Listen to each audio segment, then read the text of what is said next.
Bismillahirrahmanirrahim. Assalamualaikum warahmatullahi wabarakatuh. Masih bersama karduk.com. Pada kesempatan kali ini kami akan menyampaikan kabar terbaru terkait dengan pengangkatan tenaga honorer menjadi ASN tahun 2024, yaitu: apakah Anda bosan menjadi honorer? Penuhi 3 kriteria ini, dijamin cepat diangkat menjadi ASN P3K tahun 2024. Untuk lebih detailnya silahkan simak video ini sampai selesai.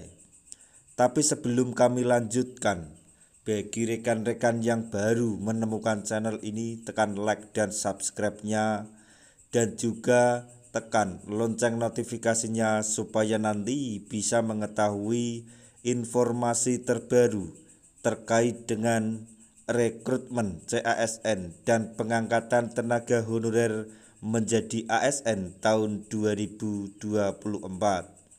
Sekarang mari kita simak dan cermati penjelasan yang ada di video ini supaya nanti tidak gagal paham. Apakah Anda bosan menjadi honorer? Jangan khawatir. Di sini kita akan membahas sebuah peluang untuk menjadi ASN atau P3K. Akhir-akhir ini, Menteri Pan-RB pada konferensi pers pengadaan ASN sempat menyampaikan bahwa pelaksanaan seleksi calon ASN, CPNS dan P3K tahun 2024 akan dilaksanakan pada bulan Juni dan Juli.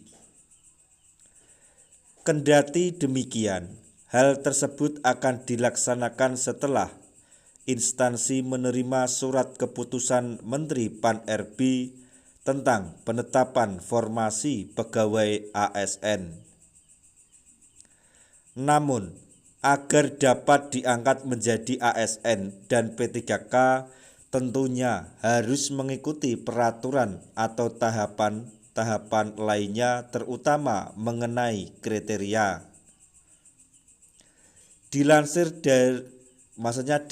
klikpendidikan.id dari kanal YouTube Catatan ASN, berikut 3 kriteria pelamar dan pengisian formasi P3K yang bisa kita terapkan, yaitu: 1.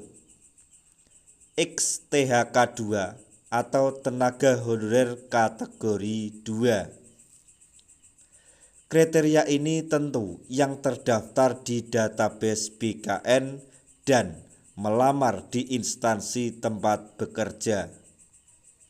Kemudian yang kedua yaitu tenaga non-ASN atau tenaga honorer. Kriteria ini tenaga tersebut disebutkan yang berada di database BKN, artinya tenaga honorer yang sudah masuk atau yang sudah ada di database BKN. Kemudian yang ketiga, tenaga non-ASN atau tenaga honorer yang aktif bekerja di instansi pemerintah. Tetapi selain itu, kita juga ternyata harus memiliki pengalaman di bidang kerja yang relevan terhadap formasi P3K yang dilamar, yaitu diantaranya: 1. Minimal 2 tahun untuk formasi jabatan pada jenjang pemula, terampil, mahir, penyelia, dan ahli pratama.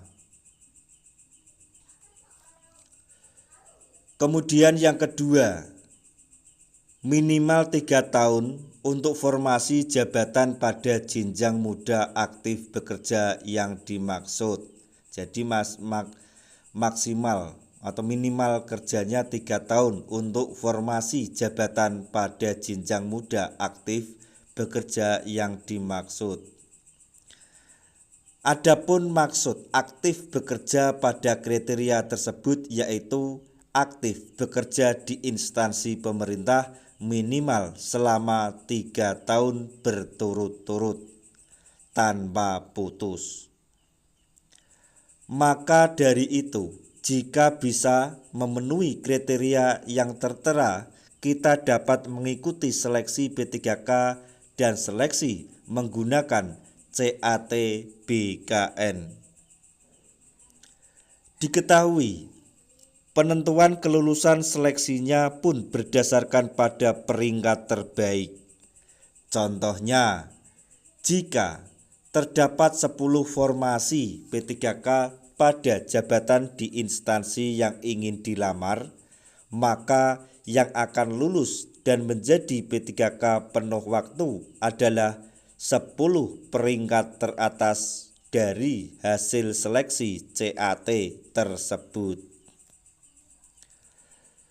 Sementara itu, meski peserta lainnya tidak menjadi P3K penuh waktu, mereka akan tetap menjadi P3K dengan paruh waktu. Tapi jangan khawatir dan jangan kecewa jika menjadi P3K paruh waktu, karena pada suatu saat nanti jika keuangan daerah tenaga honorer tersebut telah mencukupi dananya, maksudnya dalam anggaran cukup untuk menggaji dan ada ASN baik CPNS maupun P3K yang pensiun, maka P3K paruh waktu tersebut akan mengisi kekosongan dan diangkat menjadi P3K penuh waktu. Itulah sekilas beberapa kriteria dan persyaratan lainnya yang bisa disiapkan bagi para pelamar pada seleksi CASN tahun 2024. Semoga informasi ini dapat bermanfaat bagi rekan-rekan tenaga honorer semuanya. Di akhir video kami mengucapkan banyak terima kasih. Wassalamualaikum warahmatullahi wabarakatuh.